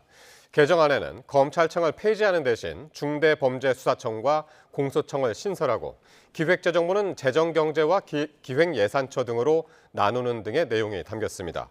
이와 함께 방송미디어통신위원회 설치법과 국회법 개정안, 국회 상임위원 정수에 관한 규칙 개정안까지 모두 4개 법안이 상정될 예정입니다. 애초 민주당은 60여 개의 비쟁점 민생 법안도 함께 상정할 예정이었으나 국민의힘이 일방적인 법안 추진에 반발해 모든 법안의 필리버스터, 무제한 토론을 예고하자 4개 핵심 법안만 처리하기로 가닥을 잡았습니다. 검찰청을 폐지하는 법안의 국회 통과가 눈앞으로 다가오자 검찰총장 직무대행이 공개적으로 반발했습니다. 입장문을 통해 개혁의 오점이 될 수 있다고 지적했습니다. 한현희 기자입니다. 검찰청을 폐지하고 그 기능을 중수청과 공소청으로 나누는 법안이 국회 법제사법위원회를 통과하자마자 검찰을 이끄는 수장이 메시지를 냈습니다. 노만석 검찰총장 직무대행은 장문의 언론 공지를 통해 헌법에 규정된 검찰을 지우면 성공적인 검찰개혁의 오점이 될 수 있다며 작심 발언을 쏟아냈습니다. 노 대행은 또 입법 과정에서 논란이 됐던 위헌성 논란과 경찰의 비대화 우려를 직간접적으로 언급했습니다. 정부 여당이 추진하는 입법에 부작용이 있을 수 있다는 점을 하나하나 지적한 것으로 읽힙니다. 직접 수사와 기소, 경찰 수사에 대한 통제 같은 중요한 역할을 했다거나 공소청이라는 명칭은 검찰 본연의 기능을 담아내지 못한다고도 강조했습니다. 개혁안이 확정됐던 지난 8일 뿌린 대로 거뒀다는 취지로 비교적 낮은 자세에서 말을 아꼈던 것과 비교하면 강하게 반대 입장을 밝힌 겁니다. 검찰의 잘못에 기인한 것이기 때문에 저희들 그 점에 대해서는 깊이 반성하고 있습니다. 이보다 앞선 3일에는 지방검찰청을 방문한 자리에서 보안 수사 필요성을 강조했습니다. 수위 높은 노 대행의 이번 입장문은 자칫 흔들릴 수 있는 내부를 단속하는 동시에 보안 수사 기능을 지키기 위한 지렛대로 활용하려는 의도도 깔린 것으로 보입니다. YTN 한현입니다. 검찰 수사관들이 국회에서 관봉권 띠지 분실 과정을 해명하며 위증했다는 의혹과 관련해 경찰이 본격적인 수사에 착수했습니다. 오늘 고발인 조사를 벌였는데 이 검찰 수사관들은 직무유기 혐의로 추가 고발됐습니다. 이현정 기자가 보도합니다. 건진법사 전성배 씨 수사 과정에서 발견된 관봉권의 띠지 분실 경위를 두고 담당 검찰 수사관들이 위증했다는 의혹과 관련해 경찰이 고발인 조사를 진행했습니다. 서울 남부지검 김정민, 남경민 수사관을 경찰에 고발한 김경호 변호사는 이들이 책임 회피를 위해 사실관계에 반하는 진술을 했다고 주장했습니다. 비닐을 뜯었음에도 불구하고 관봉권을 인식하지 못했다. 관봉권을 모르겠다. 이렇게 이야기하는 것은 경험칙상 명백하게 허위 사실이고 김 변호사는 또 이들이 증거물 보존 의무를 어겼다며 직무유기 혐의로 추가 고발했습니다. 앞서 김건희 특검 출범 전인 지난해 12월 검찰은 건진법사 전성배 씨의 자택을 압수수색하며 5천만 원어치 한국은행 관봉권을 포함한 현금 다발을 확보했습니다. 그런데 검수 날짜와 담당자, 부서 등이 적힌 띠지가 검찰 보관 중 사라졌다는 사실이 지난달이 돼서야 알려졌습니다. 논란이 불거지며 국회 청문회까지 열렸는데 증인으로 출석한 두 수사관은 관봉권 자체는 물론 분실 경위가 기억나지 않는다고 해명했습니다. 청건의 압수물 중 단 한 건의 압수물을 기억하기는 불가능에 가깝습니다. 당시 수사팀장은 띠지 훼손 사실을 수사를 마치고 보고할 생각이었다고 말했습니다. 당시 여러 사건이 진행되고 있었습니다. 이 사건 이렇게 압수물이 훼손된 점에 대해서는 수사가 마무리될 쯤에 보고하면 충분할 것으로 생각했고 경찰이 이번 고발인 조사를 시작으로 본격적인 수사에 착수한 가운데 이재명 대통령의 상설특검 검토 지시까지 나온 만큼 수사의 속도를 낼 수 있을지 관심이 쏠립니다. YTN 이현정입니다. 7월 출생아 수가 4년 만에 최대를 기록했습니다. 출생에 대한 긍정적인 인식이 늘면서 자녀가 있어야 한다는 응답이 70%를 넘었습니다. 보도에 오인석 기자입니다. 아기 울음소리가 13개월 연속으로 커졌습니다.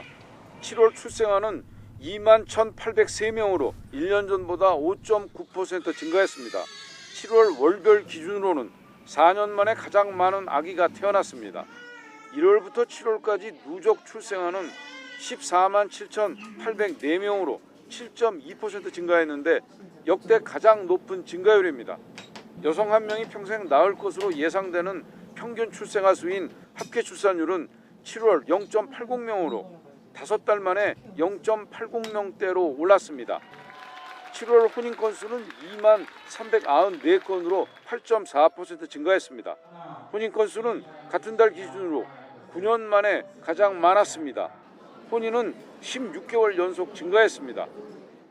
혼인 증가와 30대 초반 여성 인구의 증가, 그리고 결혼과 출산에 대한 긍정적인 인식 변화 등이 복합적으로 영향을 미친 것으로 보입니다. 실제로 저출산 고령사회위원회가 출산과 결혼에 대한 국민 인식 변화를 조사한 결과 자녀가 있어야 한다는 응답이 1년 새 10%포인트 가까이 높아지면서 70%를 넘었습니다. 결혼에 대한 긍정적인 인식도 증가했는데 미혼 남녀의 결혼에 대한 긍정 인식이 같은 기간 6.7%포인트 증가했습니다. 출산을 위해 필요한 조건으로는 소득이 좀 더 많으면이 가장 많이 꼽혔고 맞벌이 가구의 일 가정생활 균형을 위해 필요한 사항은 육아 지원 제도를 자유롭게 사용할 수 있는 직장 문화가 응답률이 가장 높았습니다. YTN 오인석입니다. 국제통화기금 IMF가 올해 우리나라 경제 성장률 전망치를 0.9%로 두 달 전보다 0.1%포인트 높였습니다. 내년은 올해 2배인 1.8%의 성장을 예상하면서 중장기적 재정 건전성 확보 노력과 구조 개혁을 강조했습니다. 이승은 기자가 보도합니다. 민생회복 소비 쿠폰 효과의 지난 7월 소매 판매 지수는 한 달 전에 비해 2.5% 늘어 2년 5개월 만에 가장 큰 폭으로 상승했습니다. 인공지능 인프라 투자 확대와 메모리 가격 반등에 올해 들어 지난달까지 반도체 수출은 지난해 같은 기간에 비해 16% 증가한 1,031억 달러를 기록해 역대 최대를 기록했습니다. 총 수출도 지난해 같은 기간에 비해 0.9% 늘었습니다. 우리나라와 연례 협의를 마친 국제통화기금 IMF는 올해 우리 경제가 0.9% 성장할 것으로 전망했습니다. 두 달 만에 0.1%포인트 상향 조정했습니다. Growth is expected to reach 0.9% in 2025 as domestic demand gradually recovers, supported by more accommodative fiscal and monetary policies, and strong semiconductor external demand offsets decline in other exports. 내년 성장률은 올해의 2배인 1.8%로 봤습니다. 불확실성 완화와 재정 통화 완화 정책의 효과 본격화, 기저효과 등을 감안했습니다. 경제협력개발기구 OECD도 내년 우리 경제 성장률을 2.2%로 전망했습니다. 미국과 중국, 유로존, 일본 등 주요국의 내년 성장세가 올해보다 둔화될 것으로 보면서도 우리나라는 회복세가 유지될 것으로 본 겁니다. 아직 불확실성은 큽니다. IMF는 반도체 업황과 금융, 글로벌 원자재 가격 변동 가능성으로 경제 하방 위험이 더 높은 편이라고 밝혔습니다. 중단기적 과제도 많습니다. IMF는 한국 정부의 단기적 확장 재정 기조는 적절하지만 성장률이 잠재 성장률에 이르면 대규모 재정 지출 대응 여력 확보를 위해 재정 건전화 노력을 재개해야 한다고 밝혔습니다. To create fiscal space for long-term spending pressures from aging, structural fiscal reforms, reforming the pension system, mobilizing revenue, enhancing expenditure efficiency remain essential. IMF는 한국이 3% 성장 목표를 달성하기 위해서는 생산성 향상과 인구 감소 대응, 자본 분배를 개선하기 위한 구조 개혁이 요구된다고 강조했습니다. YTN 이승은입니다. 위성락 국가안보실장은 다음 달 열리는 APEC, 아시아 태평양 경제협력체 정상회의 전에 한미 관세 협상이 타결될 수 있도록 협상에 임하고 있다고 밝혔습니다.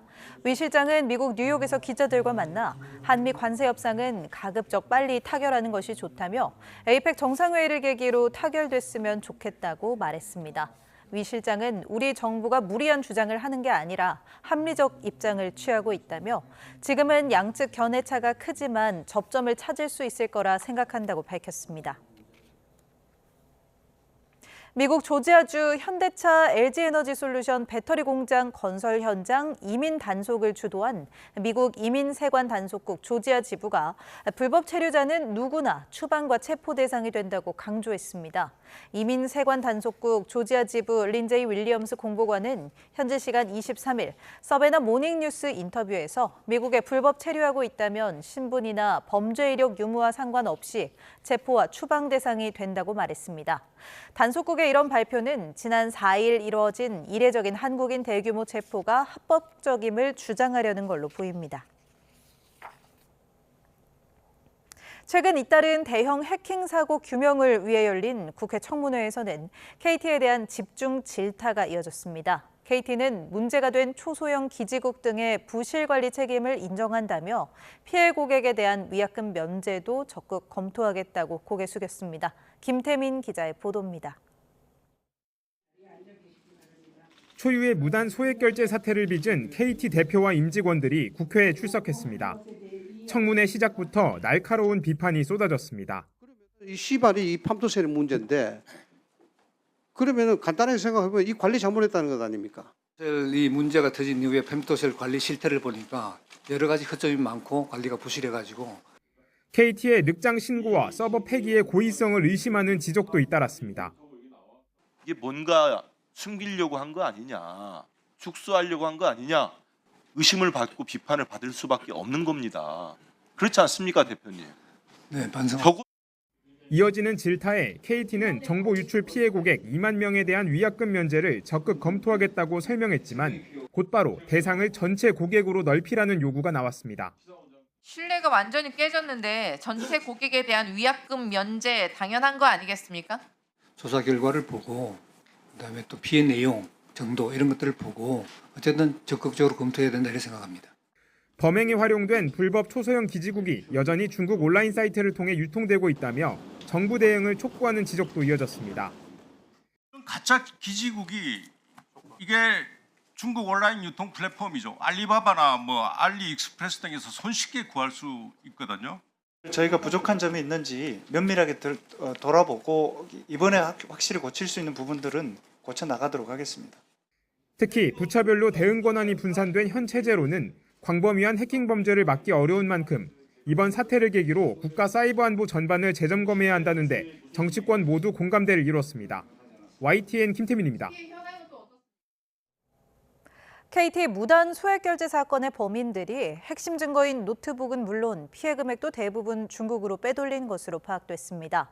KT 무단 소액 결제 사건을 수사하는 경기 남부경찰청은 피해자들을 검거한 지난 16일 평택항 인근에서 이들이 보따리상을 통해 중국으로 몰래 빼돌리려고 한 박스 2개를 발견했고 이 안에 있던 통신 장비와 부품 27개를 확보했다고 밝혔습니다.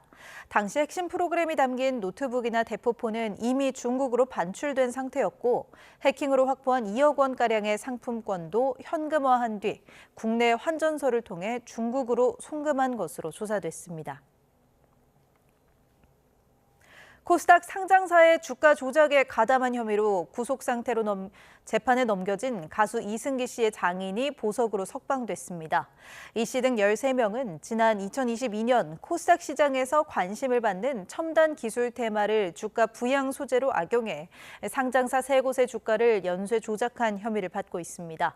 이들은 고가 매수 등 시세 조종 주문으로 2차 전지 등 기업의 주가를 띄워 140억 원 상당의 부당 이익을 취하고 수사가 개시되자 경찰과 저축은행장 출신 브로커를 동원해 무마를 시도한 것으로 조사됐습니다. 전남 신안 해상에서 불법 조업하던 중국 어선 8척이 해양경찰 항공기에 적발돼 퇴거당했습니다. 가을 꽃게잡이 철마다 우리나라 해역을 침범하는 불법 중국 어선이 늘면서 해경은 경비 강화에 나섰습니다. 보도에 오선열 기자입니다. 서해를 순찰하는 해양경찰 항공기에 미신고 어선이 포착됩니다. 자세히 보니 선수에는 붉은 깃발이 달려있고 중국 글자로 배 이름도 새겨졌습니다. 갑판 위에는 어구들이 가득합니다. 선미엔 그물과 연결된 밧줄 모습도 선명합니다. 전남 신안군 홍도 북서쪽 해상에서 불법 조업받은 중국 어선입니다.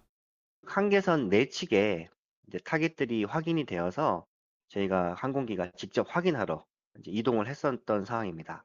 그물을 매달고 끄는 형태를 저희가 카메라로 확인을 했었고, 해경은 단속 지점이 경비함과 64km 떨어진 곳이다 보니 항공기를 즉시 투입했습니다. 퇴거 명령 방송과 함께 저고도 비행을 하며 20여 분 만에 중국 어선을 몰아냈습니다. 꽃게잡이 철인 이번 달부터 국내 해역을 침범하는 중국 어선이 늘고 있습니다. 올해 퇴치한 중국 어선만 400여 건으로 해경은 24시간 단속 체제를 가동하고 불법 조업 차단에 나섰습니다. 해양경찰은 우리 국토 면적의 약 4.5배에 달하는 광활한 해역을 고정익 항공기를 투입하여 입체적인 경비 활동을 실시하고 있으며 외국 어선의 불법 조업에 단호하게 해양경찰은 중국 어선의 영해 침범과 무허가 조업 등 위법 행위에 대해선 담보금 최고액 부과와 선박 몰수 등 강력히 조처할 방침입니다. YTN 오선열입니다. 오늘 새벽 인천 갈산동에 있는 단독주택에서 불이 나 80대 남성이 숨졌습니다. 오후에는 경기 남부 지역에 폭우가 쏟아지면서 화물차가 미끄러지는 사고가 났습니다. 사건 사고 소식 권준수 기자입니다. 갈색 벽돌로 지어진 주택 내부가 시꺼멓게 그을렸습니다. 새벽 시간 인천시 부평구에 있는 단독주택에서 불이 났습니다. 소방은 안방에서 시작된 불을 10여 분 만에 껐지만 거주자인 80대 남성이 미처 빠져나오지 못해 숨졌습니다. 낮 1시쯤에는 평택 시흥고속도로 신길천교에서 화물차가 빗길에 미끄러져 넘어졌습니다. 운전자를 포함해 다친 사람은 없었지만 사고 처리로 인해 평택 방면 통행이 한때 통제됐습니다.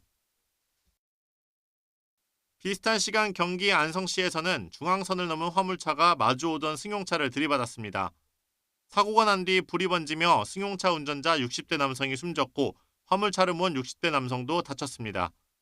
경찰은 화물차 운전자가 앞을 제대로 보지 못한 것으로 보고 조사하고 있습니다.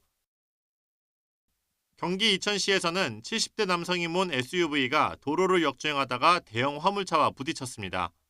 크게 다친 SUV 운전자는 심정지 상태로 병원으로 옮겨졌지만 숨졌고 화물차 운전자도 다쳐 병원으로 이송됐습니다. 경찰은 SUV 운전자가 운전 미숙으로 차선을 잘못 주행하면서 사고가 난 것으로 보고 있습니다.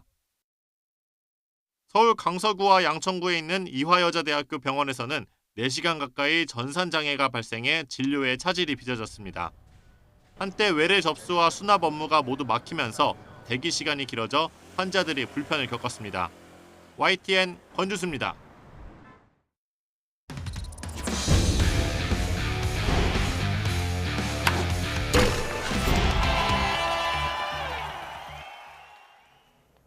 프로야구 삼성의 디아즈가 타점 2개를 추가해 시즌 최다 타점 타이 기록을 세웠습니다.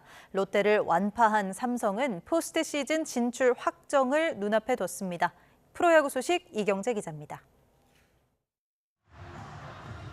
찬바람과 함께 상승 곡선 올라탄 사자군단의 방망이가 가을 야구로 가는 길을 재촉했습니다. 1회 이재현이 선두타자 홈런으로 포문을 열었고 3회엔 김영웅의 싹쓸이 3루타 등으로 넉 점을 보탰습니다. 4회에는 디아즈가 2타점 2루타를 쳐내며 시즌 최다 타점 타이 기록을 세웠습니다. 146타점으로 벤치에서 경기를 지켜보던 박병호가 10년 전 넥센에서 세운 기록과 어깨를 나란히 했습니다. 이어서 김영웅은 오른쪽 담장을 넘기는 투런포로 하루 5타점 경기를 펼치며 팀 승리를 이끌었습니다. 5경기씩 남은 상황에서 4위 삼성은 롯데를 4경기 차로 밀어내 사실상 두 팀의 가을 운명은 더 또렷해졌습니다. 좀 날씨가 많이 선선해지고 있는데 저희가 끝까지 팬분들과 같이 야구할 수 있도록 저희는 최선을 다하겠습니다. 2회엔 솔로 홈런, 4회엔 안타를 치고 나가 득점을 올린 오선우가 활약한 기아는 키움의 2대0으로 승리했습니다. 선발 올라가 6회까지 안타 1개만 맞고 삼진을 무려 13개나 잡아낸 것을 비롯해 기아 투수들은 키움 타선을 단 1안타로 묶었습니다. 엎치락뒤치락 NC가 5대3으로 끌려가던 6회 박건우가 볼넷을 골라 말루 기회를 잡습니다. 이후 데이비슨과 이우성, 그리고 김희집과 서우천, 또 김영준과 도태훈까지 7타자 연속 4사구가 쏟아지며 NC는 타격을 하지 않고 6점을 추가했습니다. 불펜이 무너지며 불명예스러운 기록까지 떠하는 선두 LG는 한화에 2경기 반차 추격을 허용했고 3연승한 NC는 롯데를 제치고 6위로 올라섰습니다. YTN 이경재입니다. 프로야구 키움이 신인 드래프트에서 전체 1순위로 뽑은 투수 박준현과 7억 원의 계약을 맺었습니다. 키움은 이 밖에 전체 10번인 내야수 박한결과는 2억 5천만 원에 계약하는 등 내년에 입단할 13명과 계약을 마무리했습니다. 국내 프로야구에 보수 총액 하한선이 도입됩니다. 한국야구위원회 KBO는 리그의 재정 형평성과 경쟁 균형 확보를 위해 하한액을 도입하기로 했다며 최근 2년 동안 구단별 보수 총액 상위 40명의 최하위 구단 평균 금액인 60억 6,538만 원을 내년 보수 총액 하한액으로 결정했다고 발표했습니다. 프로배구 컵대회에서 IBK 기업은행이 2연승을 거두고 조 1위로 4강에 진출했습니다. IBK 기업은행은 전남 여수 진남체육관에서 계속된 B조 경기에서 육서영이 혼자 32득점을 올리며 한국도로공사에 3대1로 승리했습니다.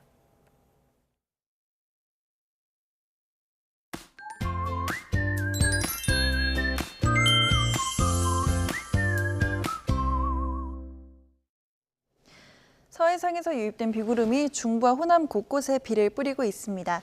지금은 산발적으로 비가 이어지는 정도지만 밤사이 찬 공기와 수증기가 만나면서 충남 서해안과 호남 지역에 집중 호우 가능성이 있어 주의가 필요한데요. 이들 지역에는 새벽 사이 시간당 20에서 30mm의 강한 비가 쏟아질 수 있겠고요. 내리는 양도 최고 80mm로 많겠습니다. 그 밖의 지역은 충북과 영남에 최고 40mm의 비가 더 이어지겠습니다. 이번 비는 내일 새벽이나 아침에 수도권 등 중부지방부터 그치겠고요. 남부지방은 오후 늦게까지 이어지겠습니다. 내일 아침 기온은 어제와 비슷하겠습니다. 서울이 20도, 대전 21도로 출발하겠고요. 한낮에는 서울 28도, 강릉 30도 등 비가 일찍 그치는 중북부는 오늘보다 3에서 4도가량 기온이 높아지겠고요. 그 밖의 지역에서도 평년 기온을 웃돌며 늦더위가 나타나겠습니다. 주말과 휴일에도 전국에 또 한 차례 비가 내리겠고요. 찬 공기가 내려오면서 당분간 가을비가 자주 내릴 전망입니다. 날씨였습니다.